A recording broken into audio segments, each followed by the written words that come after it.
bagaimana puasa hari ini? Ibu harap puasa hari ini dan seterusnya sampai 1 bulan penuh anak-anak harus bisa puasa full ya. Oke. Bismillahirrahmanirrahim. Assalamualaikum warahmatullahi wabarakatuh. Rabbi shrah li sadri wa yassir li amri wa hlul 'uqdatam min lisani yafqahu qawli, amma ba'du. Pembelajaran hari ini tentang sholat. Ada yang tahu nggak sholat itu apa, anak-anak?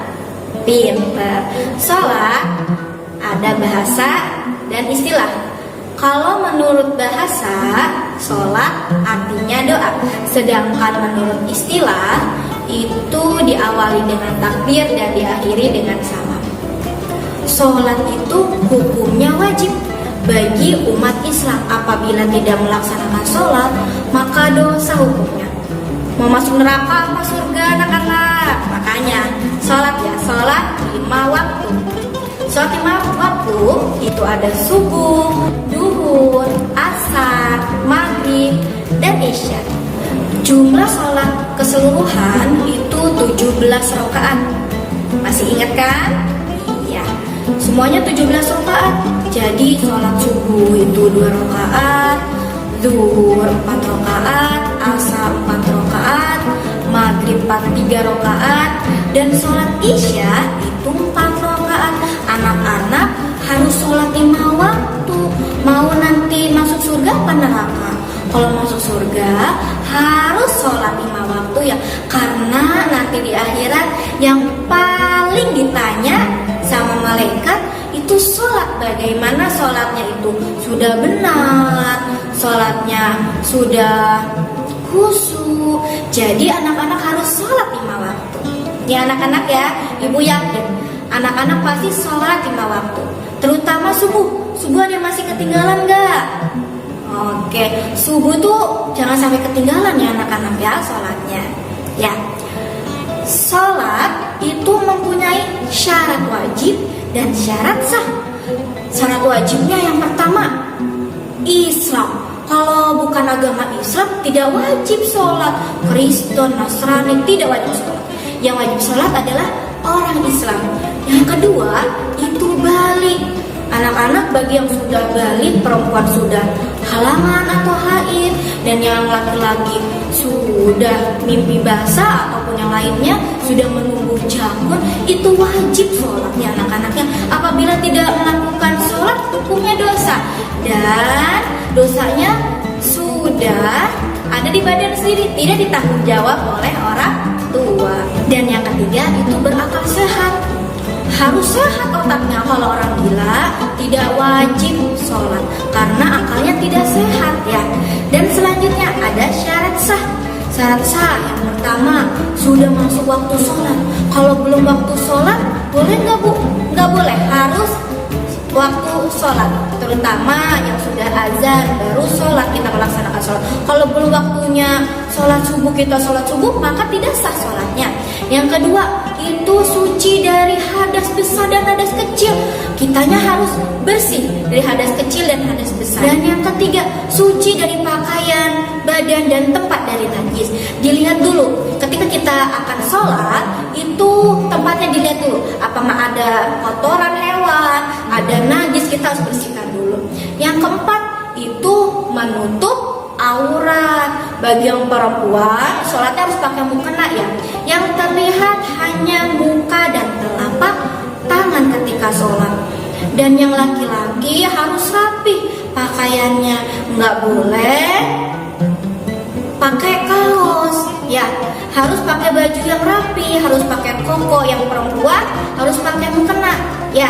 Jadi harus sholatnya harus rapi. Terakhir itu menghadap kiblat. Sebelum kita sholat harus tahu menghadap kiblatnya sebelah mana. Kalau di rumah sendiri kan tahu ya kiblatnya sebelah mana. Tetapi kalau kita lagi musafir atau sedang perjalanan jauh, biasanya kan ada kiblatnya tuh. Kalau kita tidak tahu, tanya sama yang orang yang tahu. Jangan asal menghadap kiblat aja, harus tahu posisi arah kiblatnya, atau miring, lurus gitu ya. Harus tahu, jangan asal-asalan menghadap kiblat.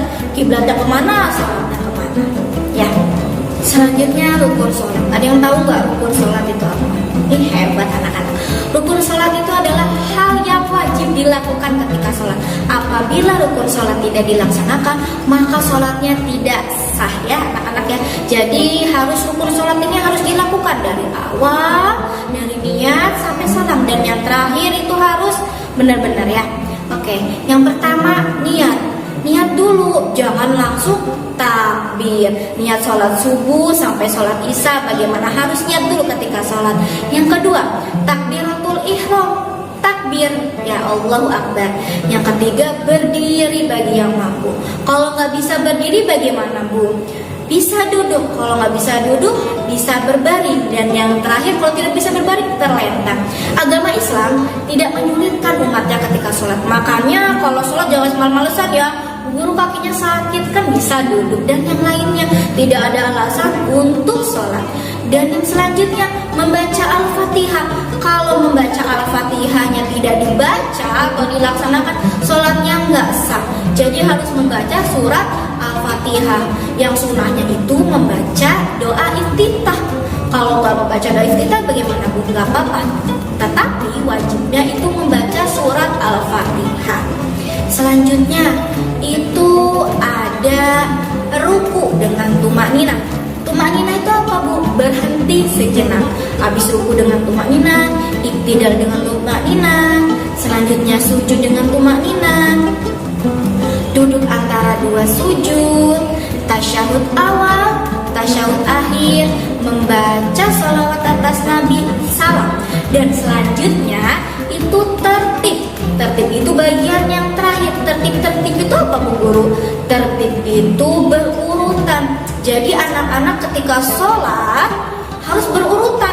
Jangan ruku langsung sujud, tetapi harus berurutan dari niat, takbir, Al-Fatihah, ruku sampai salam. Jangan langsung tiba-tiba kita ketika takbir langsung iktidal. Itu tidak bisa. Apabila salah satu rukun tidak dilaksanakan, maka sholatnya tidak sah ya anak-anak ya. Diingatkan lagi ya anak-anak ya. Dan menurut hadis yang berbunyi innas sholata tanha 'anil fahsya'i wal munkar, yang artinya sholat dapat mencegah perbuatan keji dan munkar. Maksudnya apa Bu Guru?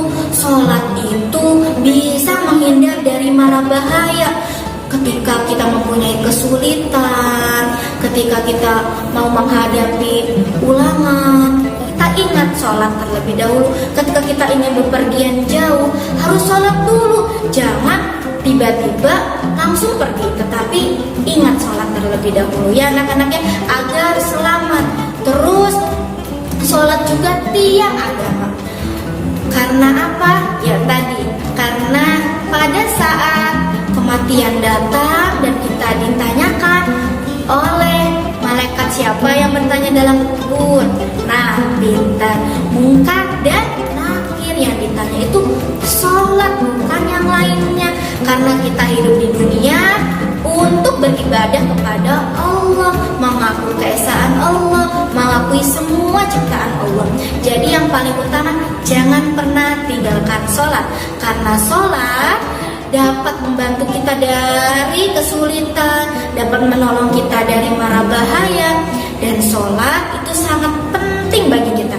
Dan anak-anak jangan sekali-kali yang meninggalkan sholat, karena sholat itu dapat menolong kita.